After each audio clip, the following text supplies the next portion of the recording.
বিয়ের খবর নিয়ে গত কয়েকদিন ধরেই আলোচনায় জনপ্রিয় সঙ্গীত শিল্পী ও অভিনেতা তাহসান খান। বিয়ের দুদিন পর সোমবার 6 জানুয়ারি সন্ধ্যায় প্রথমবার প্রকাশ্যে দেখা দিলেন তিনি। এদিন রাজধানীর ঢাকার একটি রেস্টুরেন্টে বিয়ে ও নতুন গান নিয়ে সাংবাদিকদের সঙ্গে কথাও বলেন তিনি। এদিন প্রকাশ পেয়েছে তাহসান খান ও স্মৃতিসার দ্বৈত কণ্ঠের গান একা ঘর আমার। তবে গানের প্রকাশনা অনুষ্ঠান হলেও যেহেতু বিয়ের পর প্রথম কোনো অনুষ্ঠানে প্রথমবার তাহসানকে পাওয়া গেল, তাই সেখানে খুব স্বাভাবিকভাবেই উঠে এসেছে বিয়ের প্রসঙ্গটিও। বিয়ের বিষয়ে সাংবাদিকরা জানতে চাইলে তাহসান বলেন, আমি আর অন্য 10 জন মানুষের মতোই মানুষ। বিয়ে হলো আমার ব্যক্তিগত জীবনের একটা অংশ।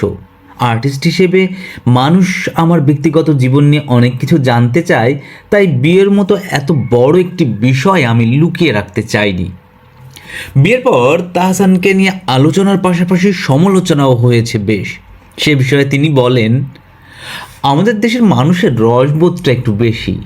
এছাড়া আমরা জাতিগতভাবে একটু বেশি বিচারক ধর্মী। কিছু মানুষ আছেন যারা সবসময় চুলচেরা বিশ্লেষণ নিয়ে বেশি ব্যস্ত থাকেন। এটা উচিত না। এসব বিষয় মাথায় রাখলে এগিয়ে যাওয়া কঠিন।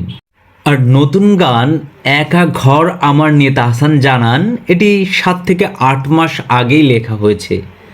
গানটি সম্পর্কে তিনি বলেন, একটা মানুষের প্রেমে পড়ে গেলে সেই মানুষটার অনেক প্রত্যাশা থাকে। সেই প্রত্যাশা পূরণ না হলে মানুষের কষ্ট অনেক বেশি হয়। এমনও হয় আপনি যাকে ভালোবাসেন সেই মানুষটা আপনাকে কষ্ট দিচ্ছে, আর আপনি সেই কষ্টটা পুষে রাখছেন। বলতে গেলে একটা মানুষকে ভালোবাসি আমরা, আবার সেই মানুষটাকে ঘৃণাও করি। আর এমন চিন্তা থেকেই একা ঘর আমার গানটি তার মাথায় এসেছে বলে জানান তাহসান।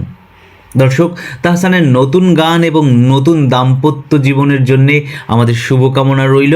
আর আপনাদের কাছে অনুরোধ রইল পার্শ্বচিত্র চ্যানেলটি সাবস্ক্রাইব করে আমাদের পাশে থাকার।